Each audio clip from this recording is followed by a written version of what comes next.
সকলোৱে যোৱাৰ দৰে আমিও গৈছিলোঁ 1 জানুৱাৰী নৱবৰ্ষ পিকনিক খাবলৈ, কিন্তু আমি 1 জানুৱাৰীত নগ'লোঁ, 30 ডিচেম্বৰতে গ'লোঁ। আৰু মোৰ ভিডিঅ'টো দিয়াত বহুতেই পলম হ'ল বাৰু। আৰু আমি গৈছিলোঁ আমাৰ ওচৰতে থকা ব্ৰহ্মপুত্ৰৰ ওচৰতে থকা চাপৰি চেৰেং চাপৰিলৈ। কি খাইছা? তাতে একদম মাহ খাইছা? মাহৰ খেতি বহুত আছিল, মাহে মাহ, সেইকাৰণে ইহঁতক অকণমান লৈ গ'লোঁ তাতে।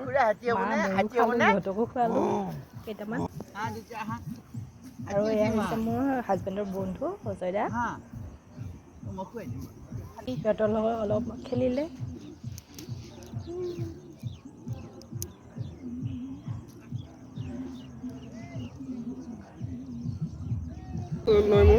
আৰু ইফালে আমাৰ খানা বনি আছে, মেজাৰ বনাইছে। আৰু আমি সেইখিনিতে অকণমান ফুৰি থাকিলোঁ আৰু নদীৰ পাৰত বহুতখিনি গৰাখহনীয়া হৈছে বাৰু। চেৰেং চাপৰিখিনি বহুতখিনিয়ে বানপানীয়ে উটুৱাই লৈ গৈছে মাটিবিলাক, বহুতখিনি কমি গৈছে ঠাই।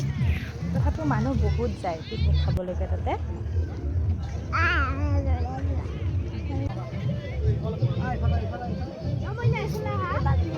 আৰু ইহঁতে এনেকৈ লগ পাই খেলি আছে। এয়া মাজতে দেউতাকক এৰি নিদিয়া হ'ল।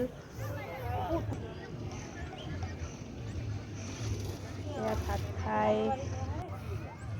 বাচন বৰ্তনবিলাক ধোৱা হৈ গ'ল। গোটেইখিনি শেষ কৰি অলপ গধূলিয়ে হ'ল, যিহেতু অকণমান জুই পোৱালোঁ। আৰু আমি ফেমিলি পিকনিকে গৈছিলোঁ, তাৰপিছত গোটেই পৰিয়ালটো আমি গধূলি ঘৰলৈকে গুচি আহিলোঁ। ধন্যবাদ।